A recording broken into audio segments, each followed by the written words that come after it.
The shadow falls, the massive warship moved through space like a metal mountain painted black against the stars. The shadow band stretched 12 kilometers from bow to stern, its hull covered in weapons that could glass entire continents. Red lights pulsed along its sides like the heartbeat of some ancient beast. This was the pride of the Corvani Empire, and today it carried death toward a small blue world that had caught their attention. Commander Zaxel stood on the bridge, his gray skin gleaming under the harsh lights. 4 arms moved in practiced patterns. As he reviewed the tactical displays, his species had ruled this sector of space for 3,000 years. The pattern was always the same. Find a new world, show them the Shadowbane, watch them surrender. Those who submitted became useful servants. Those who resisted became examples for others. The blue planet ahead looked peaceful and quiet. Their scouts had reported a single species called humans living there. They had barely reached their own moon and knew nothing of the greater galaxy. This would be quick work. Zaxel had conquered 47 worlds in his career. Number 48 would add to his reputation. "Sir, we are approaching the target system," called his navigation officer. "Shall we begin the intimidation protocol?" Zaxel nodded with satisfaction. The intimidation protocol had never failed. First, they would announce their arrival by destroying a few asteroids with their planet-killer weapons. Then they would broadcast images of their previous conquests. Finally, they would demand the planet's unconditional surrender within 6 hours. If the locals were smart, they would send their leaders out to negotiate terms. If they were stupid, they would try to fight, and the Shadowbane would turn their world into a smoking ruin. "Begin the protocol," Zaxel commanded. "Let these humans see what happens to worlds that oppose the Corvani Empire." The ship's massive guns charged with energy that could be seen across solar systems. Targeted asteroids exploded into glowing dust clouds. The ship's communication arrays sent waves of terrifying images toward Earth. Pictures of burning cities, enslaved populations, and the bones of worlds that had dared to resist. The message was clear in a dozen languages. Submit or die. On Earth, the images appeared on every screen and communication device simultaneously. News anchors struggled to understand what they were seeing. Military commanders held emergency meetings. Scientists worked frantically to analyze the alien technology. But in a small office building in Houston, Texas, Captain Maya Rodriguez was having a very different kind of day. Maya had been hauling cargo between space stations for 15 years. Her ship, the Lucky Strike, was older than she was and held together mostly by hope and engineering tape. She transported everything from medical supplies to mining equipment across the solar system. It was honest work that paid the bills and let her see amazing views of space that never got old. She was reviewing shipping manifests when her communication system beeped with an urgent message from Earth Defense Command. That was unusual. Military types usually wanted nothing to do with civilian freight haulers like her. The message was short and direct. "Captain Rodriguez, report to EDC headquarters immediately for special assignment. Priority 1 authorization. No questions until briefing." Maya stared at the message for a long moment. Priority 1 meant someone very important wanted to see her very badly. She grabbed her jacket and headed out the door, wondering what kind of trouble she might have accidentally gotten into. The EDC building was buzzing with activity when she arrived. Military officers rushed through hallways, carrying data tablets and looking stressed. Security guards checked her identification 3 times before escorting her to a conference room filled with some of the most powerful people on Earth. General Patricia Hayes, the head of Earth Defense Command, looked up as Maya entered. The general's face showed the strain of someone who had been dealing with an impossible situation all day. "Captain Rodriguez, thank you for coming quickly. Please sit down." We have a situation that requires your unique qualifications. Maya sat down slowly, looking around the room at admirals and scientists and people whose faces she recognized from news broadcasts. My qualifications? I haul freight, General. I'm not sure what help I can be with whatever this is. General Hayes activated a wall display showing the alien ship hanging in space beyond Earth's orbit. The Shadowbane looked even more threatening on the big screen, its weapons clearly visible and ready for war. 12 hours ago, this vessel appeared in our system and began making demands, the general explained. They want Earth to surrender unconditionally to something called the Corvani Empire. They've given us 6 hours to send representatives to negotiate our submission. Maya stared at the ship, trying to process what she was seeing. That's a big ship, she said finally. Really big. But what does this have to do with me?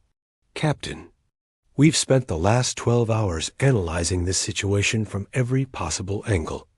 Our military advisors want to fight. Our diplomats want to negotiate. Our scientists want to study the aliens. But you know what? None of those approaches feel right for humanity. The general leaned forward, her expression intense. Captain Rodriguez, you've spent 15 years in space, dealing with difficult situations, impossible deadlines, and equipment that shouldn't work, but somehow does. You've negotiated with asteroid miners, space station administrators, and corporate executives. You've solved problems that military protocols and diplomatic procedures couldn't handle. Maya felt a cold chill running down her spine. General, you're not suggesting. Captain, we want you to take your ship out there and talk to these aliens. Not as Earth's representative, not as a military officer, not as a diplomat.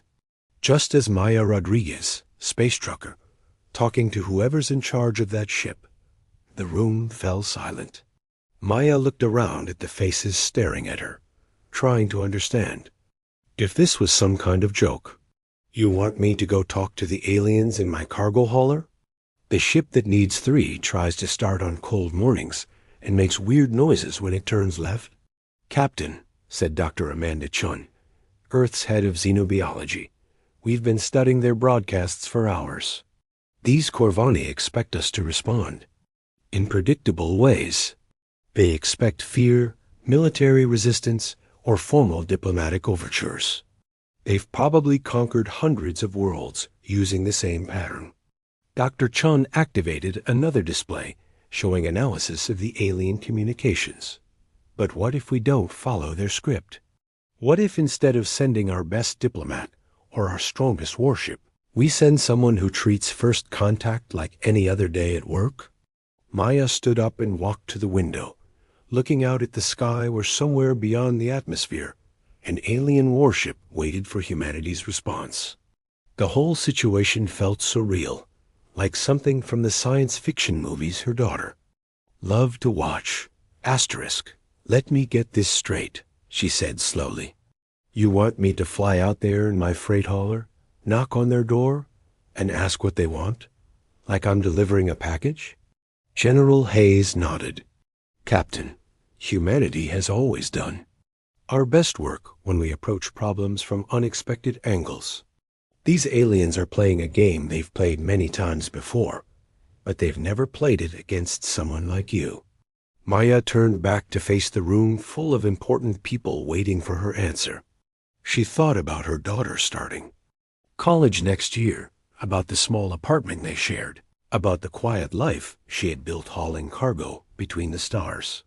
None of it prepared her for this moment, but then she thought about the alien ship waiting out there, about the threats and demands, about the assumption that Earth would simply surrender because that's what other worlds had done.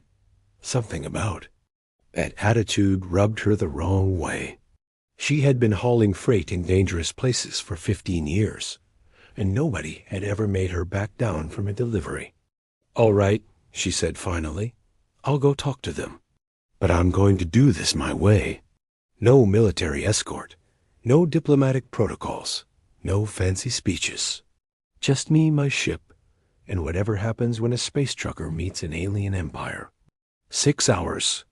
Later, the Lucky Strike undocked from Earth's orbital station and began its journey toward the waiting alien vessel. Maya sat in her pilot's seat, drinking coffee from a mug that read "World's Okayest Captain" and reviewing the technical specifications of the Shadowbane that Earth scientists had compiled. Asterisk. The ship was impressive, she had to admit. Enough firepower to destroy cities, armor that could withstand anything Earth could throw at it, and technology centuries ahead of human capabilities. But Maya had learned long ago that impressive equipment didn't always mean impressive people operating at dot. As the Lucky Strike approached the massive alien warship, Maya activated her communication system and sent a simple message on standard diplomatic frequencies. Shadowbane, this is Captain Maya Rodriguez of the cargo vessel Lucky Strike. I'm here about the situation with Earth. Permission to come aboard for a chat? The response came back immediately, transmitted in perfect English with an undertone of confusion and irritation. Human vessel, you are not what we expected. Where are your diplomats? Where are your military leaders? Why do you approach in a cargo ship? Maya grinned and keyed her microphone. Well, our diplomats are busy doing diplomat things, and our military folks are probably polishing their medals, or whatever military folks do. As for the cargo ship, it was available, and I know how to fly it. Plus, I figured we should keep this casual. Mind if I park alongside and we talk face to face? There was a long pause before the alien voice returned, sounding even more confused. You wish to board our vessel? Do you not understand the situation? We are here to accept your planet's surrender. Yeah, I got that part from your broadcast. Maya replied, maneuvering her small ship toward the Shadowbane's docking bay. Quite a light show, by the way. Very dramatic. But before we get into all that surrender business, I thought we should have a proper conversation. You know, neighbor to neighbor. As the Lucky Strike settled into the alien ship's docking bay, Maya could see armored figures moving around outside. They looked surprised and uncertain, as if her casual approach had disrupted plans that had worked perfectly for thousands of years. Maya finished her coffee, checked her appearance in the small mirror by her pilot's seat, and headed for the airlock.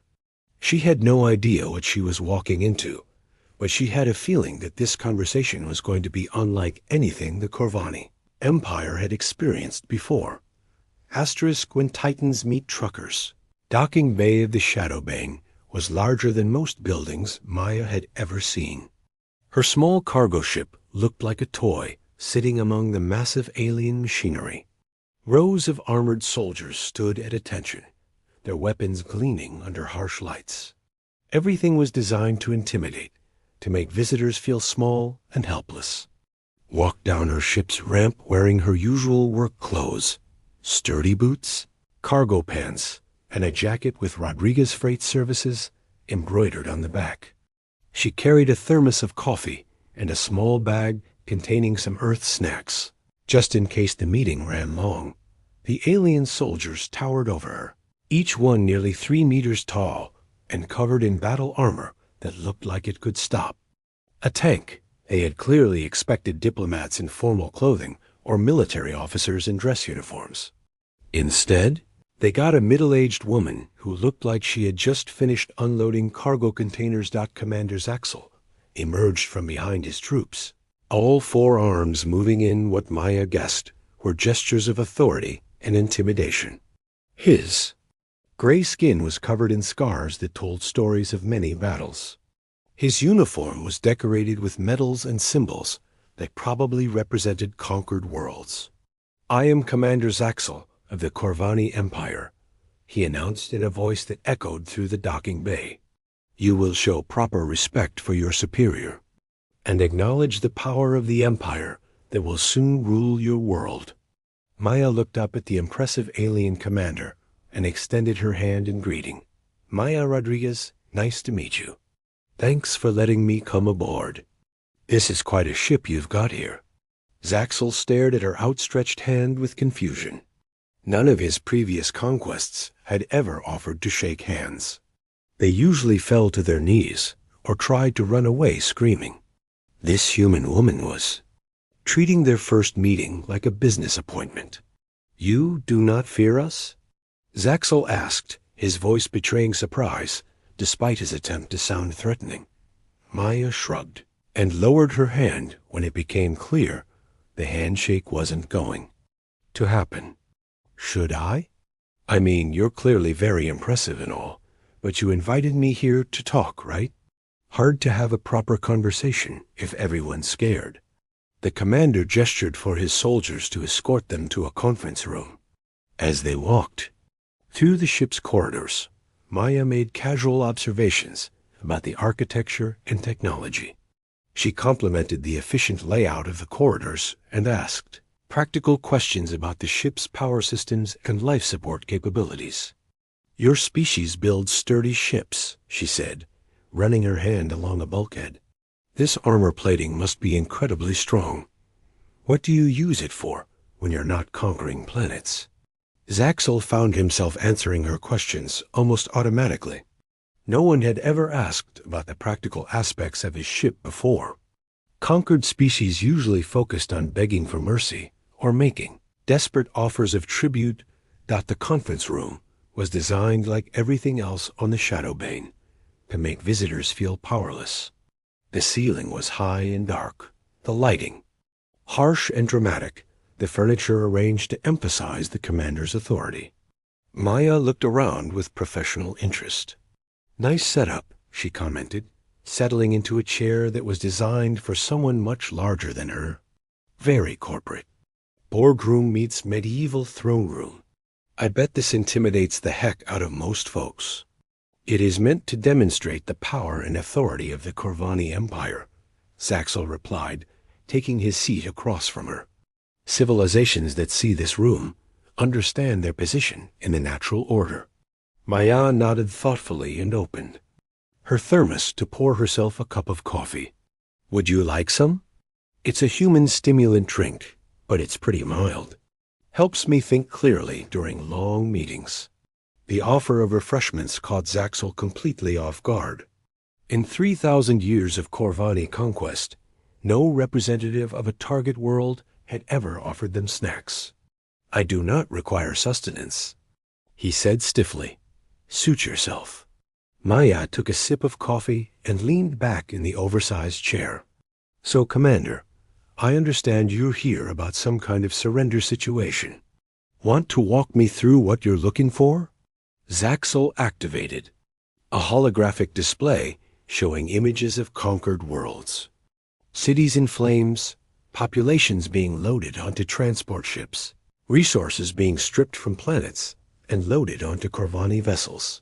"This is the fate of all worlds that fall under Corvani rule," he explained. "Your planet will provide tribute.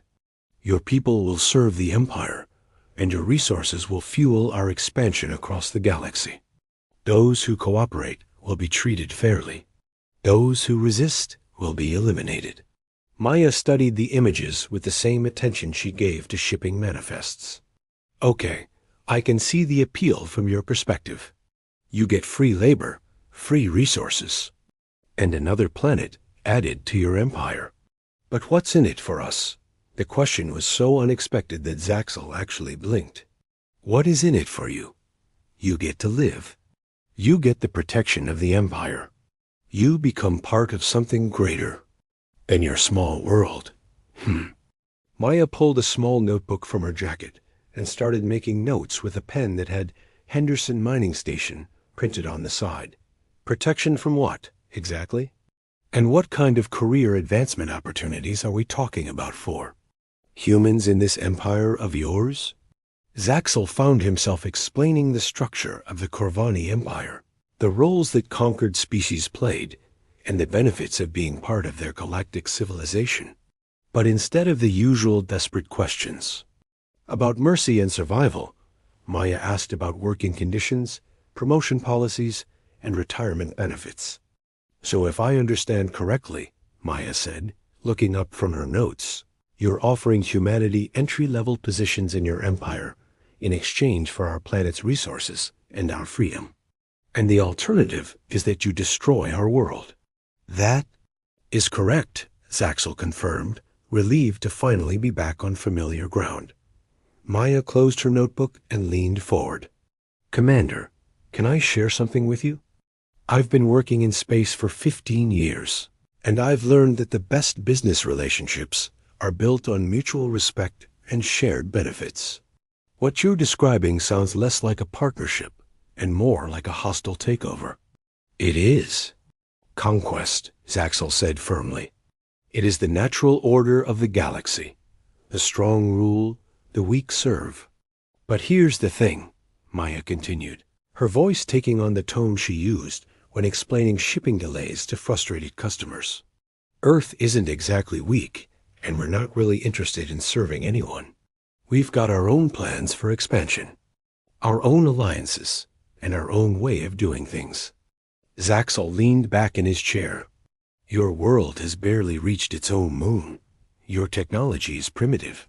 Your military forces are insignificant. What alliances could you possibly have? Maya smiled and pulled out a communication device. Mind if I make a quick call? I think there are some folks you should meet. Before Zaxel could object, Maya activated the device and began speaking. Hey, this is Maya Rodriguez, aboard an alien vessel called the Shadowbane. We've got a situation here. That might interest the Council. The response came immediately, broadcast through the ship's communication system in a voice that made Zaxel's blood run cold.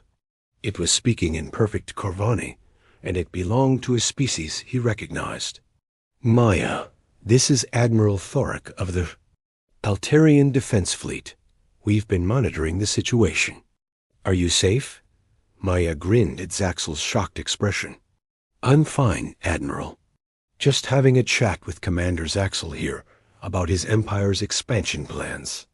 Thought you might want to say hello. Commander Zaxel. Admiral Thoric's voice fulled. The conference room. The Altarian Republic remembers the Corvani Empire. We remember your offers of protection and your demands for tribute. We also remember why we left your sphere of influence. Zaxel's forearms trembled as he recognized the voice of a species that had vanished from Corvani space decades ago. The Altarians were destroyed. Our scouts found no trace of your civilization. We weren't destroyed, Commander. We found better. Neighbors. Maya activated another frequency, and a new voice joined the conversation. This one spoke in the musical tones of the Crystalline Collective, another species that had mysteriously disappeared from known space. Greetings, Commander. Zaxel, this is Harmony Singer Velith. The Collective wishes to express our support for our human friends. We have found their approach to galactic relations much more appealing than the Corvani model. One by one, Maya connected with representatives of a dozen species that the Corvani had written off as extinct or irrelevant. Each one spoke with the warmth of genuine friendship when addressing Maya and cold politeness when acknowledging Commander Zaxel. You see, Commander, Maya explained as the last connection closed, Earth isn't really looking for protection or conquest. We're interested in cooperation, trade, and mutual support. We've been building relationships across the galaxy based on respect rather than fear. Zaxel stared at her in growing horror. How many species are in this alliance of yours? Alliance is a strong word, Maya said thoughtfully. We prefer to think of it as a neighborhood. Last count, about 47 species that work together on various projects. Trade networks, scientific research, cultural exchange, that sort of thing. The number hit Zaxel like a physical blow. The Corvani Empire controlled 48 worlds through force and intimidation. The humans had built relationships with 47 species through friendship and cooperation. What would happen, Zaxel asked slowly, if the Corvani Empire attacked? Earth? Maya's expression grew serious for the first time since she had boarded his ship. Commander, that would make a lot of very good friends very unhappy, And these aren't species that run away when threatened. They're species that chose to leave your empire because they found something better. She stood up and walked to the viewport, looking out at the stars beyond. The Altarians have weapon technology that makes your ship look like a museum piece. The Crystalline Collective can coordinate fleet movements across galactic distances in real time. The Vorthan engineers can build things you wouldn't believe, and the Zenith traders have economic networks that span half the galaxy. Maya turned back to face Zaxel, and her voice carried the quiet confidence of someone who knew exactly where they stood. But here's the thing, Commander. None of them want to fight you. We'd all prefer to find a way to work together. There's a big galaxy out there, and plenty of room for everyone. She sat back down and reopened her notebook. So let me ask you this. What if instead of conquest, we talked about cooperation? What if instead of demanding tribute, you offered trade? What if instead of ruling through fear, you tried leading through respect?